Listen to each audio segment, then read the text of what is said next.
to not be able to play then? Yes, I had a foot injury, at the beginning of the season. It caused me to miss the first 8 games. And, it was the toughest thing I'd had to deal with because I'd never been injured and I never, had to miss games in my career. So just mentally, it was frustrating because I was so excited, to start off my college season. And did you have any idea then, when you were sitting out those games, that you'd become the number 3 pick in the NBA draft? No, I started to lose faith that I got upset and I thought I was falling behind. Other guys were playing so well, and I was just so excited to go out there, and show everybody what I could do. So it was tough at first.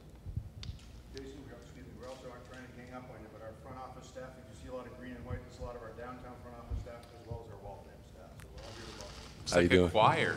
Ready to sing.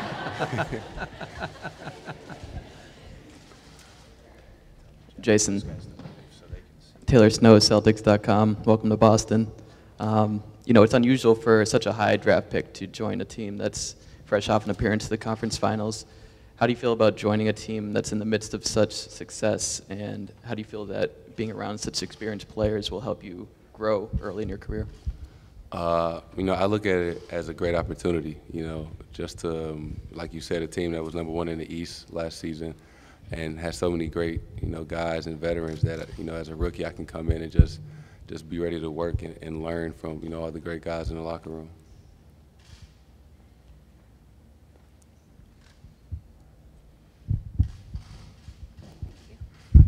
Hi, Jayson. Rich Thompson, Boston Herald. Was the ACC a good prep for you to go into this next level, the quality competition in the ACC? Yes, I think so. I feel like the ACC was the best, league in college basketball last year. So many great programs and coaches and teams, especially this past season. I think that, helped me out a lot.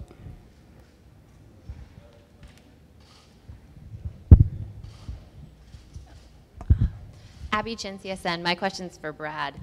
What kind of conversations did you have with Coach K, and what did you learn about Jayson?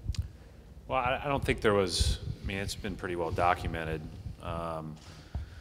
what kind of a person Jayson is, and, his great family upbringing and who he is has been validated at every turn by a lot of different people. But when I talked to Coach, he was obviously very complimentary. I think he's had so many guys through there now that have either stayed for multiple years or now recently have left early, that he has a great feel, obviously, for how impactful people can be, but how willing they are to work to be better.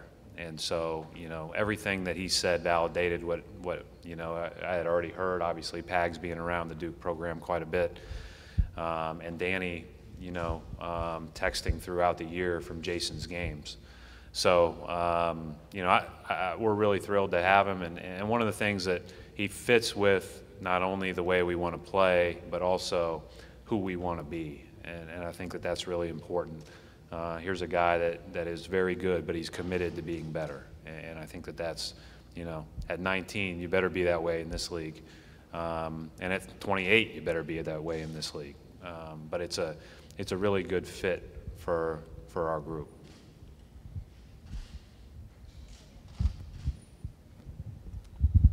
And then Jayson, talking about the injury, what did that teach you about how you deal with adversity? Because, it's not going to be an easy road coming into this team that is already having so much success. It just taught me to be tougher and stronger, that, throughout my career, everything won't be as easy, as, you would want it to be. But I think that makes you a better person and player, just dealing with adversity and how you, handle it and overcome it. This question for Brad and Danny. Guys, generally, shot creation is one of the toughest things to find in the NBA. Was that just how much of an appeal for what Jayson did at the ACC level did you guys see there? And is that one of your guys' biggest needs, you feel like, just going into this offseason? Yeah, no, that's one of Jayson's great strengths, is his ability to create shots, and we think that he's just beginning. He's had good training as a young man, and But we think that he's got a lot to learn on that ability, and we think he could be very special at that. We think he can create off the ball, coming off of screens and shooting, and we think we can give him the ball and he can create shots as well for himself and for his teammates. And we need him to work on his left hand a little bit, but other than that, I think he's got a pretty good array of moves already coming into the league.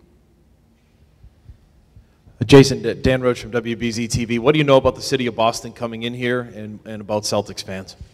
You know, Celtics fans are, you know, the best fans in the world. You know, they have a sense of pride and tradition, you know, with, you know, the great franchise like, you know, the Celtics and all these championships and great players.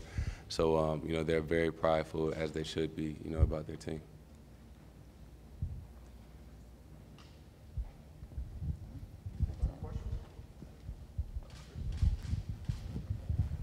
Hi, Brad. Rich Thompson, Boston Herald. What are the first steps you have to immersing a new player into your system? Yeah, I think that's a great benefit of Summer League. So next week will be huge. As I told Jason this morning, that'll be, you know, before anybody on our Summer League roster takes the floor, we'll talk about who we want to be and how we want to go about our approach with in our business. And then it'll be a good 3-day mini camp to get a pulse on how we'll play. It won't be exactly like we'll play come September, but a lot of the lingo, some of the coverages, some of the offensive structure, those types of things, although quick in 3 days, will help kind of create that new foundation so that he can immerse himself. I think there's great benefit in playing with the other young players on our team. And, you know, and the opportunity to play in 2 summer leagues with both Utah and Vegas give these guys a lot of game reps, but also a lot of opportunities to watch film, to prepare for opponents, to go to the gym on an off day with an assistant and get in an hour of work, to lift in the hotel, you know, to do all things that you get used to as an NBA player, doing it for 82 games in the regular season and hopefully well beyond. This question's for Steve. What does it mean to you to have a Duke guy on the Celtics? And were you, throughout the season, were you telling Danny, you got to draft this guy? You know, Danny has a history of drafting the best player ever and has a great track record. So I'd be, I'm clearly excited that someone from Duke is here, as I am for all the Duke players in the NBA. But this is more about the Boston Celtics. And Danny felt, and the whole staff unanimously felt like Jayson was the player that could help take us to the next level and the best player available in the draft. So, you know, I've been smiling ever since he picked him, and you know, it was a great sight to see, and I look forward to seeing him out there in the green. It's a question for Wick. How excited are you to have Jayson, and how sick are you, if not already, of Steve telling you that he went to Duke? I'm not sure if Steve got into Princeton or not. I've never asked him. That was off the record. This is just great. There's so much excitement about Jayson coming in, and we have a lot of fun.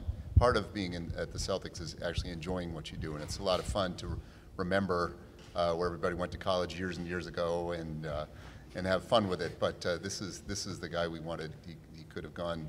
I'd even say, you know, BYU. BYU. Well, and Duke and Princeton both have Gothic architecture, so there's a lot of shared history there. You copied us. Yeah, there you go. But there's no competitiveness between us. We're all on the same team here. Jason, Gary Walsh from Boston Globe. You're born in 1998. What's your earliest basketball memory and your first what NBA memory stuck to you? How were you when you watched your first game, et cetera? Yeah, I am pretty young. I think when I was around three or four, I think I just started watching the NBA. I think those are my earliest memories as far as I can remember. And did you say to yourself, or when was your first, like, I want to be an NBA player? When did you tell your teacher that, or your mom, or whatever? I think I've always wanted to be an NBA player. I mean, most kids, you know, when they're 3, 4 years old, always want to say that. But I don't think it was until my freshman year that I actually, you know, realized that, you know, it could be a reality.